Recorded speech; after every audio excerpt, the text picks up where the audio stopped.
All right, you guys, we are in constructions, all things algebra, geometry basics, right at the end of unit 1, where all the constructions are. I've already done a video for type 1, type 2, which is the perpendicular bisector and the perpendicular bisector through one point on a line.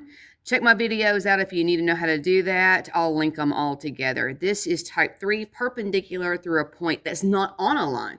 So that is to say, I've got a line K here. Remember, lowercase is the letter of the line when there's no points on it. I have a point L that's clearly above the line. It is not collinear. It's not on the line with anything else. But they want me to make a perpendicular bisector through that point. That is to say, I'm going to create a line that's going to be kind of straight down. Lord, I can't even draw through the dot. I'm having a moment. That's 90 degree right there. And then I'm also going to have to create, like I did earlier on those videos, the endpoints for a segment. So it ends up being the middle right there. All right.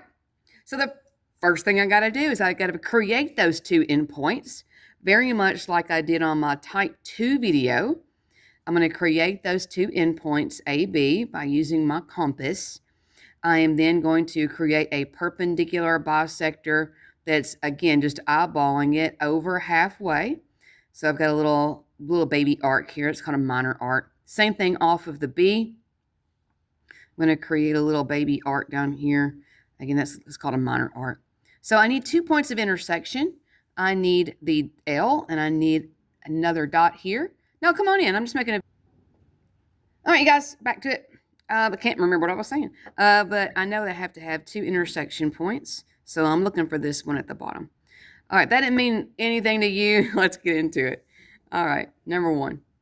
Okay, so notice I've got line A, because that's a lowercase letter. That is the name of the line. I have a point N clearly not on the line, that it's sitting above it. Well, the first thing I got to do is use my compass to create some sort of endpoints here.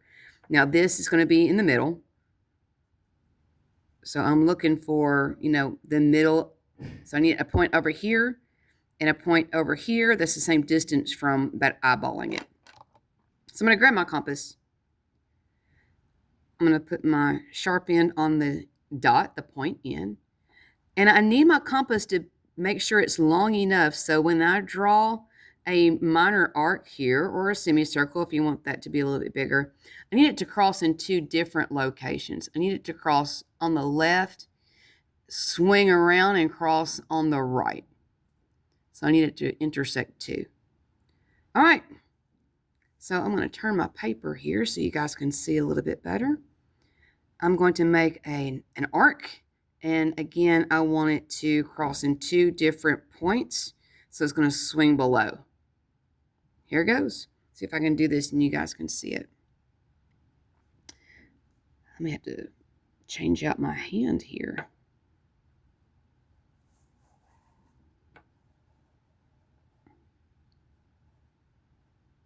All right, there it is. We'll call this A. And we'll call this B.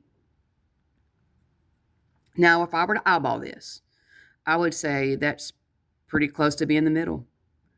But I need to know another reference point so that I can connect them with my ruler. So I'm now going to do a perpendicular bisector of AB. Just like I did type 1, type 2. I'm going to take my compass.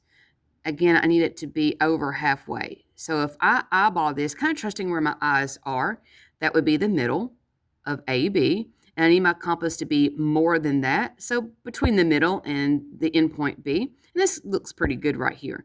But since I've got it set, I'm not going to change it. If you need to open it up, then make sure that you open it up. And once you make this, do not change it.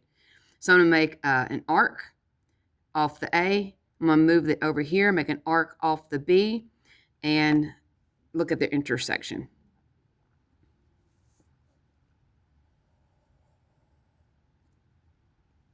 Okay, there's my arc off the A. Don't change it. There's my arc off the B. You can see I need to sharpen my pencil. I can tell because I'm a wee bit off. But there is my intersection. So I'm going to connect the end that's already there with my intersection at the bottom. And I was pretty much on the money. There it is. So I've got a 90-degree angle. I'm going to call this C. This can be D down there if you want it to be. So the distance from A to C and the distance from B to C, they're the same. That's a perpendicular bisector. Bisector means I've cut AB in half. And I went through N to do it. All right, well, I'm going to turn my paper for number 2 to make my life easier because I'm a right-handed person. All right, so here I have a line B. That's the name of the line because it's a lowercase. I've got a point N. I want to make a perpendicular bisector. So it's going to make a 90-degree angle, and it's going to bisect a segment endpoints that I have to create. Okay, well, I need my sharp end to be on the point N, not the letter N, the point N. And you can see now, if I were to make it, the arc, I'm not sure that I would make it big enough. I need it to cross 2 places, and I'm not quite sure that it's long enough. So I'm going to open up my compass a wee bit. So now I can make an arc, and I will hit in 2 places. I will hit clearly on the right side.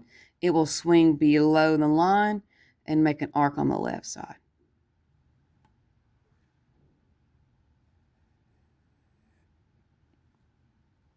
Set my compass aside.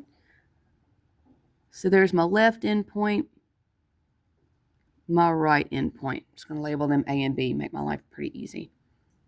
Okay, so if I were to eyeball this, I would again say this is probably the middle of AB, kind of trusting what I'm looking at here. So I'm going to put my sharp end on point A, and I want my compass to be over that halfway point. Since I'm just eyeballing it, you can tell I'm way clear. Okay, I'm going to make a half circle, a little minor arc, whatever you want to do. Just make sure that it intersects. I like them to intersect above and below just to make sure. I mean, that's honestly just to make sure. The directions up top were just they wanted one below. And that's the one I used on example number 1 or problem number 1 anyway. All right, here we go. Making an arc. Don't change the compass. Put it on point B. Make the arc. So now I can see you have an intersection above AB and below AB. That's your typical perpendicular bisector. I really just needed this intersection down there. We'll call that C. So I'm going to use the side of my ruler to match up the point for N and the point for C, the dot that is. All right, there it is, everybody. 90-degree angle. And let's call this, we can call it whatever you want to. I'm going to call it D. So segment AD and segment BD are equal because I just bisected. All right, you guys. Well, that finishes up type 3, perpendicular bisector through a point not on a line. If you have any questions, please feel free to let me know. Ask your teacher. We love questions, especially us math nerds. All right, you guys have a great day.